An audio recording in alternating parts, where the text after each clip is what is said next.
Assalamualaikum warahmatullahi wabarakatuh. Waalaikumsalam warahmatullahi wabarakatuh. Selamat pagi semua. Pagi, Pak. Pada semangat enggak? Enggak. Kenapa enggak semangat? Ice breaking, Pak. Semangat guys breaking. Gue sih. Tadi pelajarannya Bapak Yusuf tidak ice breaking soalnya. Minta sedikit Video gimana? aja. Terserah Bapak. Dan dia tak kan gue pikiran.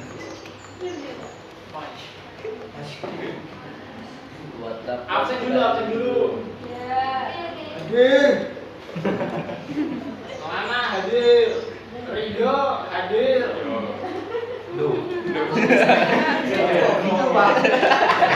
Halim. Zuri. Toneh. Yusuf. Dir. Jamil. Dia mil. Mbak Gina.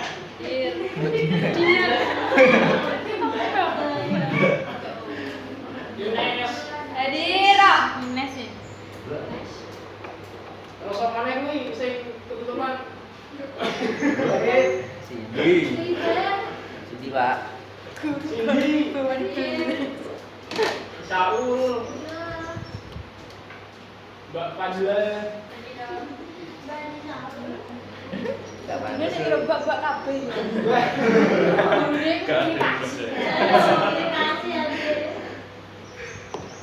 Ya udah panggil Mbak semua ini. Iya.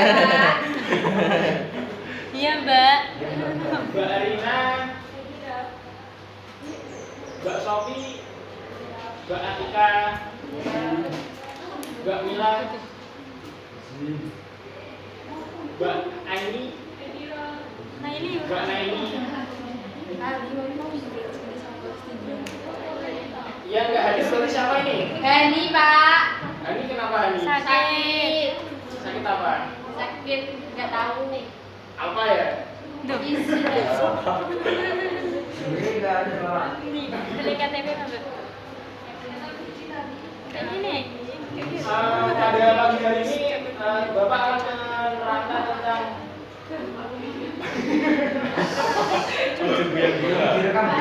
meraih kesuksesan dengan kompetisi dalam meraih kesuksesan dengan kompetisi dalam kebaikan dan etos kerja.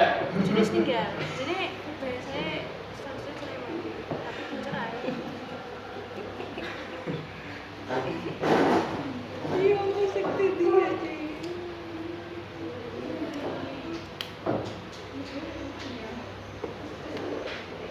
Urgensi dalam pembelajaran ini ada dua hal. Pertama, kesuksesan bukan hanya soal pencapaian materi, tetapi juga kebermanfaatan. Kemudian ada kompetensi dalam kebaikan dan etos kerja, membantu membangun karakter positif. Ada yang mengerti maksudnya? Iya. Intinya, kesuksesan itu bukan soal pencapaian kita saja, tapi juga kebermanfaatan kita terhadap sesama makhluk lainnya. Ya contohnya. Seperti contoh di media sosial lagi rame Pandawara. Pada tahu Pandawara enggak? Tahu. Apa itu? Yang pantainya itu sampah semua ya. Soalnya emang pantainya sampah, bersih-bersih sampah maksudnya. Nah, mereka itu kayak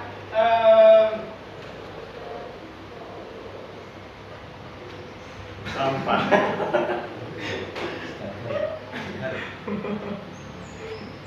mereka itu peduli terhadap lingkungan karena melihat kebersihan Indonesia itu agak memprihatinkan ya.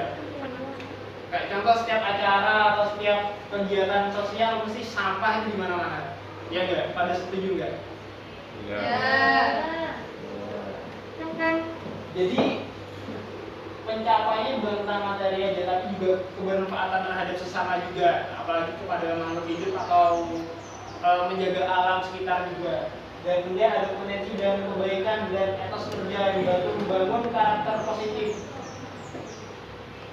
Jadi maksudnya itu tujuannya membangun karakter positif dari dalam diri kita masing-masing gitu. Lanjut.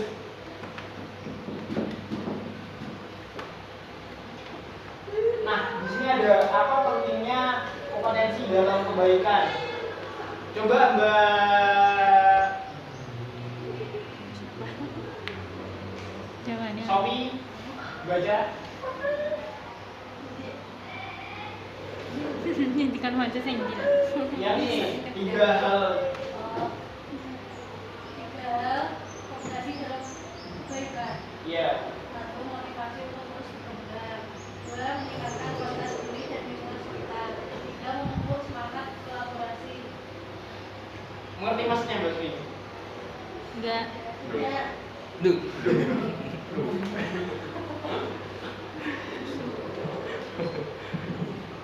Maksudnya itu motivasi untuk terus berkembang.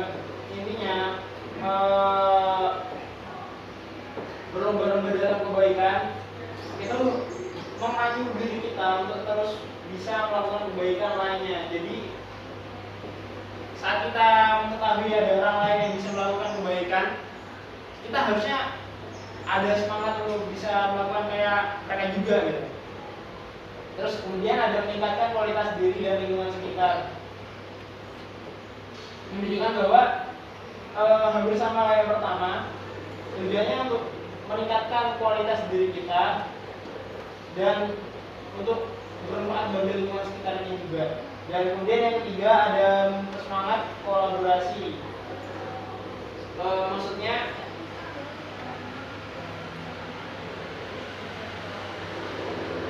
untuk membentuk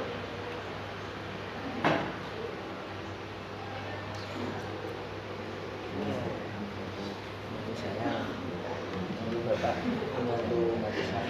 lanjut. Etos kerja yang kuat.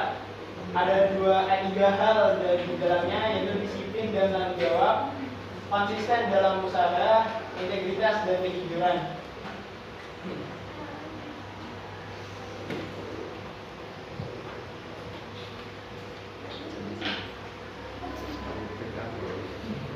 Makna dan urgensi berlomba dalam kebaikan. Berlomba dalam kebaikan berarti berusaha menjadi yang terdepan dalam melakukan hal amal baik tanpa menunggu orang lain melakukan terlebih dahulu.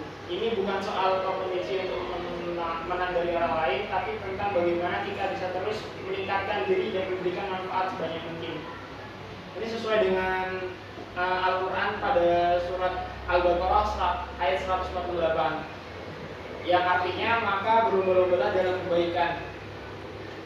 Maknanya jelas bahwa manusia dimintakan untuk bersegera dalam berbuat baik, bukan menunda-nunda atau merasa cukup dengan kebaikan yang telah dilakukan. Urgensinya sangat besar karena hidup di dunia ini terbatas dan kesempatan untuk berbuat baik tidak selalu datang 2 kali. Jika kita tidak segera bertindak, bisa jadi kesempatan itu diambil orang lain, atau lebih buruk, kita kehilangan waktu untuk menabung pahala dan membangun karakter yang lebih baik lagi. Kemudian ada implementasi kompetisi dalam kebaikan dalam kehidupan.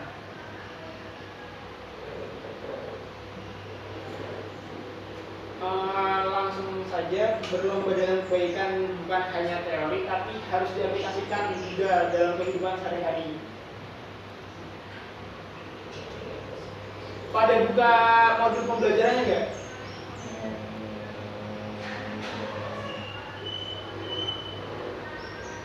Di halaman 8,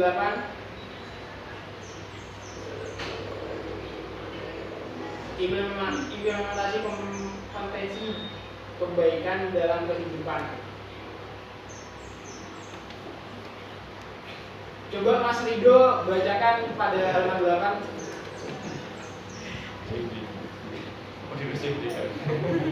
Dia mau belajarnya Kak Rido pada halaman 8.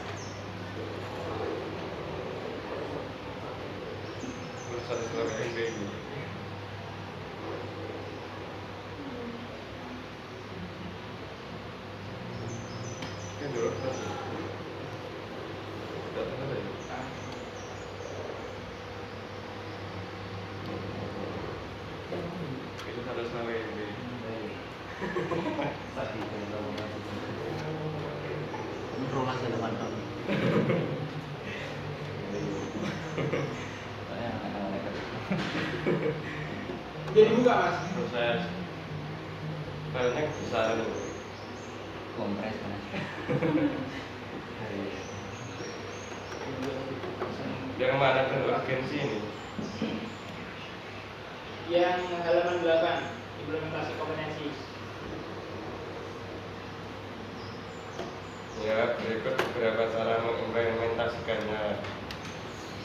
Yang pertama ada pribadi. Pribadi ini bisa berupa meningkatkan ibadah, memperbaiki akhlak dan berbuat baik tanpa menunggu. Yang kedua dari sosial. Ini kita ini bisa mengajak teman dalam kebaikan, sedekah lebih banyak dan membantu orang lain tanpa diminta. Yang ketiga ada dalam pendidikan dan pekerjaan. Itu bisa berupa belajar lebih giat, berbagi ilmu dan bekerja lebih produktif dengan niat ibadah. Yang keempat dalam bidang keluarga itu bisa berupa jadi teladan, membantu orang tua dan membangun kebiasaan berbagi. Kesimpulannya, berlomba dalam kebaikan bukan soal mengalahkan orang lain, tapi bagaimana kita terus menjadi lebih baik setiap hari. Terima kasih Kak Rido. Kak Zuri gimana? Nangkep penjelasan dari Kak Rido? Kenapa Kak Rido? Gas. Coba Mas Zuri, kalau misalnya Mas Zuri sendiri melakukan kebaikan secara pribadi itu gimana? Secara baik. Secara baik kan? Iya. Menjadi bahan atau enggak apa ya? Iya. Ya, misalnya beberapa kalau enggak uang menurut saya Coba ulang. memberikan uang atau barang yang saya miliki sesuai dengan saya yang saya miliki. Bersedekah intinya. Ya.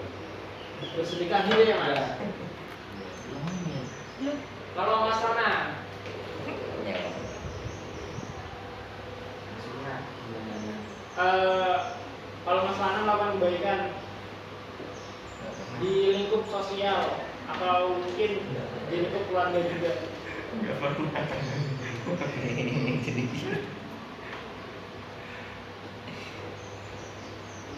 Ini contoh apa? Biasanya Mas Rona lakukan. Wah. Kalau di lingkup sosial gimana Mas Ronanya? Kalau saya tunjukkan ini mungkin bisa menunjukkan perasaan saya Sombong. sombong ya. Nah ini bahaya. Kepalanya nanti besar.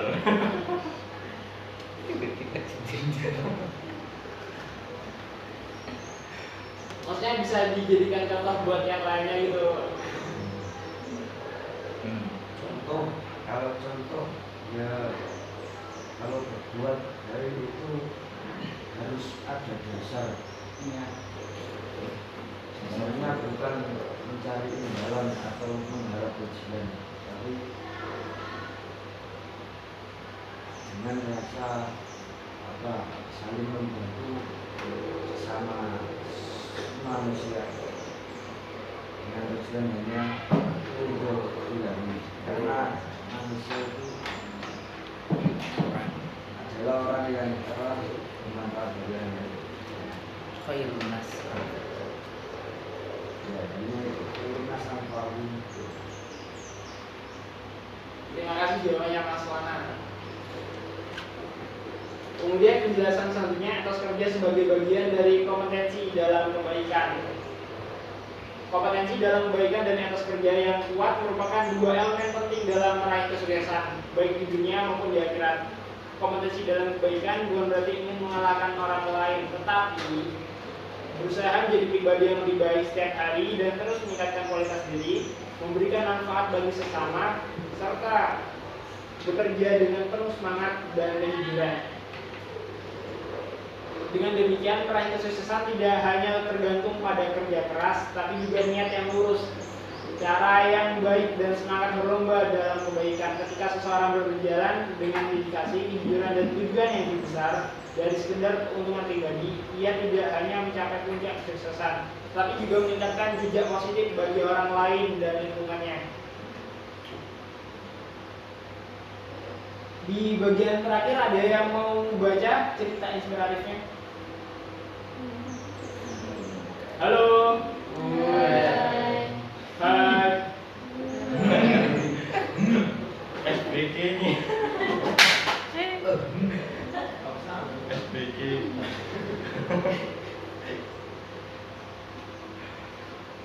Coba sekarang Mas Yusuf tolong bacakan cerita inspiratif di halaman 10. Bukan.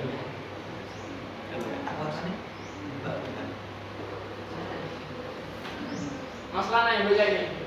Ya. Lumayan lah kan.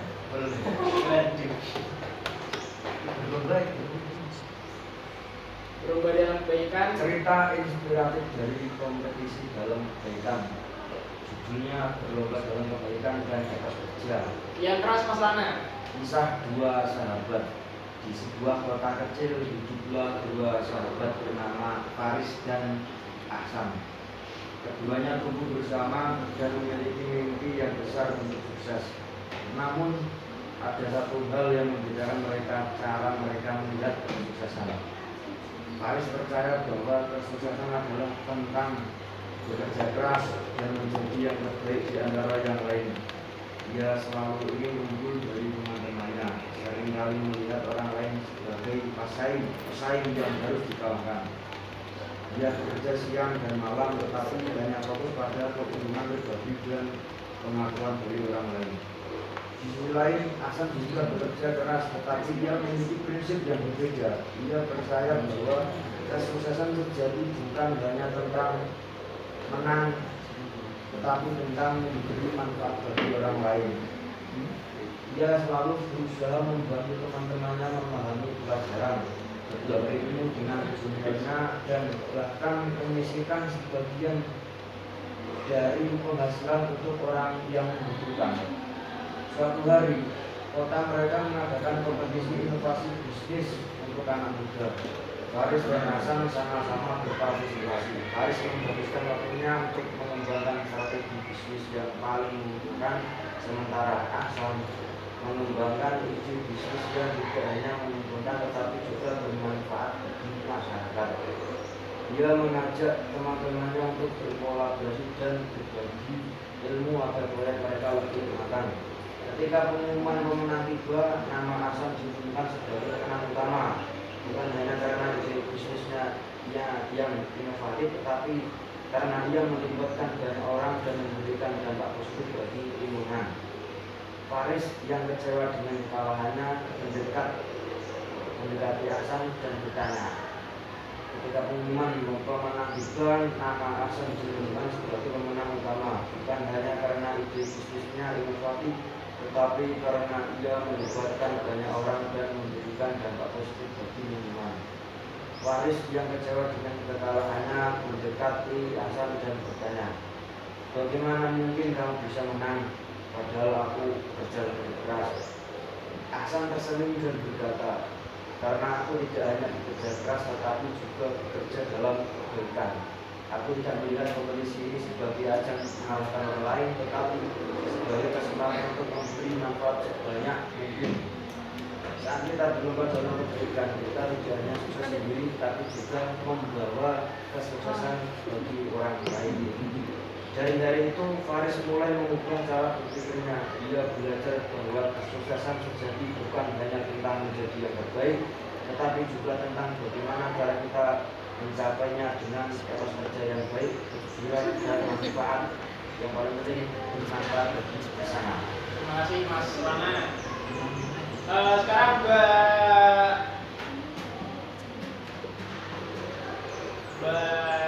Isaul. Mbak Isaul, coba baca pesan moral dari cerita ini. Atau enggak?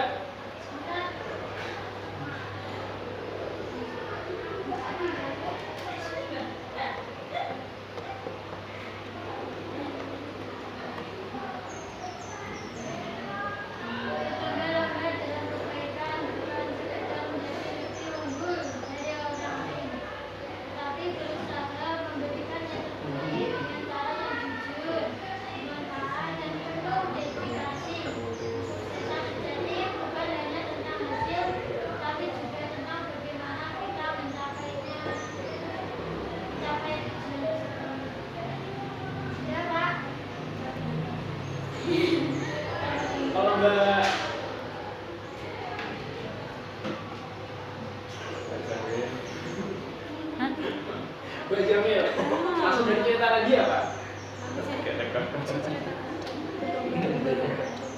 Berlomba-lomba dalam kebaikan. Maksudnya gimana? Maksudnya?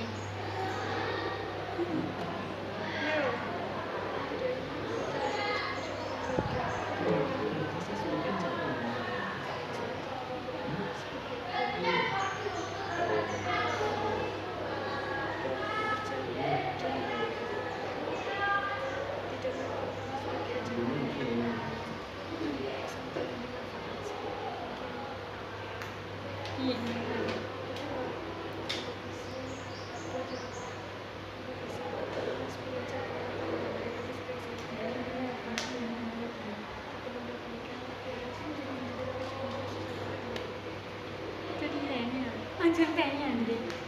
Gimana Mbak Jamil? Iya mana?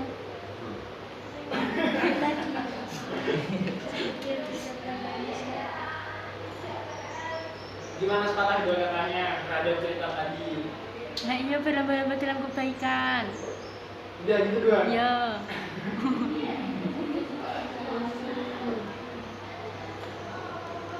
Kalau dari Mbak Aini, Dia ya. Intinya benar-benar dalam kebaikan, tapi dari kisah dua sahabat yang satu itu percaya bahwa kesuksesan itu dapat diraih dengan kerja keras dan menjadikan kebaikan orang lain. Intinya dia itu pengen menjadi yang lebih baik dari orang lain. Sedangkan yang satunya itu kerja keras, tetapi ia memiliki prinsip yang berbeda, yaitu bukan hanya bekerja keras, tapi juga memberi manfaat bagi orang lain. Dan kenyataannya malah lebih menang yang bermanfaat. terima kasih Mbak Aini. Kalau dari Mas Yusuf, Sebenarnya sama Mbak ini. Seperti itu. Iya. Kalau menurut Pak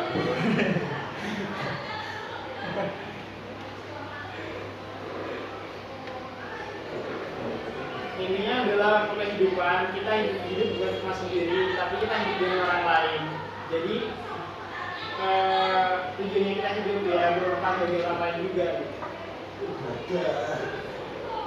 Kalau misalnya kalian merasa dimanfaatkan oleh orang lain, berarti hakikatnya kalian sudah dimanfaatkan.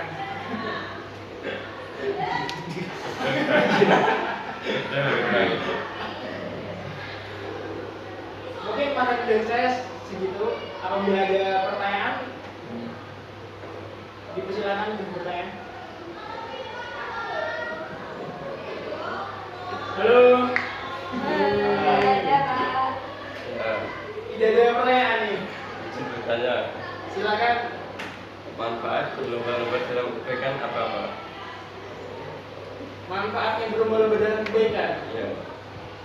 Manfaatnya itu banyak sekali. Yang seperti tadi sudah saya jelaskan, berbuat baik itu bukan buat orang lain, tapi lebih tepatnya buat diri kita sendiri juga. Gitu. Karena dengan berbuat baik kita bisa meningkatkan kualitas diri kita jadi lebih baik lagi daripada sebelumnya. Karena fitrahnya manusia emang seperti dalam dijelaskan dalam Al-Quran tadi di surat Al-Baqarah ayat 148 yang artinya maka berlomba-lomba dalam kebaikan. Jadi dijelaskan kalau misalnya manusia seharusnya memiliki sifat seperti itu. Gitu. Jadi yang lainnya gimana? Ya.